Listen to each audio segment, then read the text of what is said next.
Hello and welcome to the channel. Presidential candidates of Labour Party and the New Nigeria People's Party, Peter Obi and Musa Rabiu Kwakwanso respectively, have both denied being in any kind of talks with the presidential candidate of the People's Democratic Party, Atter Atiku over stepping down. Recall that Atiku some days ago said he was in discussion with both Obi and Kwakwanso over coming to some sort of arrangement in regards to the election. That is not the case if we are to believe Obi and Kwakwanso. They are both committed to fighting to the finish in their respective quest to become Nigeria's next president. Subscribe, like, share, and comment. Thank you. Kwakwanso, Peter Obi disagree with Atiku over alliance talks. The New Nigeria People's Party and the Labour Party have disagreed with claims by the presidential candidate of the People's Democratic Party, Atiku Abubakar, that they were engaged in alliance talks. National chairman of the New Nigeria People's Party, Professor Rufai Akali, in a telephone interview with Vanguard, denied the existence of any such talks. He said, "There is no such talk to our knowledge. We just returned from our campaign in Ibadan. Our party and our candidate are in this election to win. Our candidate, Dr. Rabiu Musa Kwakwanso, is the candidate to beat. He is not stepping down for anybody or any party." Speaking in a similar vein, the chief spokesman for the Labour Party, Dr. Yunusa Tanko, said, "There is no such discussion to the best of my knowledge. We have so far campaigned in 29 states and our candidate is in Sokoto. We are busy campaigning, others are speculating. It is too late in the day for anyone to begin to imagine that our candidate will step down for anyone. We welcome anyone or party wishing to step down for our candidate." They both said this in response to Atiku's claims in an interview with the BBC that alliance talks were ongoing. The PDP presidential candidate had in the interview given a hint of a possible alliance with the presidential candidates of the Labour Party, Mr. Peter Obi, and that of the New Nigeria People's Party, Rabiu Kwakwanso, in his favor.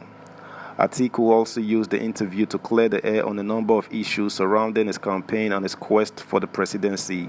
Speaking on the possibility of the alliance talks, Atiku said, "Of course, yes, it is politics. We are talking with them, any one of them. However, they aren't a threat to me."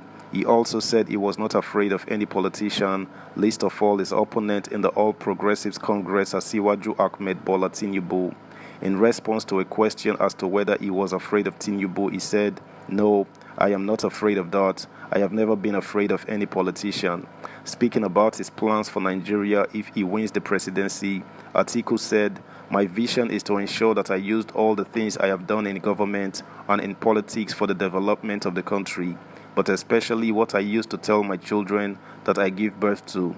Gave them education, Western and Islamic, after they graduated from schools abroad. I have not allowed them to stay there. They all came back to Nigeria. So what kind of country am I bequeathing to them and other children of Nigerians? This is my driving force to say that if I win this time around, what can I offer?" On his administration's policy direction, the PDP candidate said, "I will take 5 things, especially insecurity, that is all over the country, north and south, disunity and injustice in governance. We have the economy, education, and the coexistence of the people. In my opinion, the federal government has taken over lots of responsibilities that were supposed to be devolved to states and local governments. These are the 5 things I will focus on if I win the presidency." Subscribe, like, share, comment, and please turn the notification bell on. Thank you. On how he intends to tackle the issue of insecurity, he said, "First of all, we will increase the number of security agents and equipment. We will increase their salaries and allowances. We will allow state police, but we will ensure that they are not being used to infringe on the rights of the opposition." He also promised to take steps to address the problem of the over 12 million out-of-school children, most of whom are in the north. Atiku observes that the federal government will take steps to ensure that states use the funds on education judiciously to develop it. On the issue of perennial strikes by the Academic Staff Union of Universities, he expressed his willingness to negotiate with the unions. He said, "I don't see any problem with that now. I own a university for over 20 years, and for one day there has never been a strike. Why? Because we pay them their salaries and allowances." On the challenge posed by his disputes with G5 governors of his party, the PDP candidate said, "Almost all parties have crisis, and we are still pacifying them. We are confident that this will not hamper our chances of winning the election, and we are confident of how the elections will be conducted now, unlike in the past where a governor will dictate who the people will vote for. The law has changed this. Now election is in the hands of voters." He also expressed willingness to make his asset declaration public if required to do so. He said, "I write all that I own, and if I am required to declare my assets, I will do that for journalists who want to have it. It is there." Atiku also took a swipe at his All Progressives Congress APC rival, Bola Tinubu, and described him as a hypocrite over his attempt to extricate himself from the failures of the APC-led government. This is as the People's Democratic Party (PDP) has said Atiku and his running mate, Dr. Ifeanyi Okowa, were adequately prepared to transparently manage the nation's economy and create jobs for the masses. At the same time, the party in Kano has said it was planning a big rally for its presidential candidate come February 9. Atiku, in a statement by Special Assistant on Public Communication, Frank Shoaibu, had reacted to Tinubu's latest open attack on President Muhammadu Buhari at the Calabar rally on Tuesday. Tinubu had said today they moved the exchange rate from 200 naira to 800 naira. If they had repaired it, if they had arrested this, we wouldn't be where we are today. We would be greater.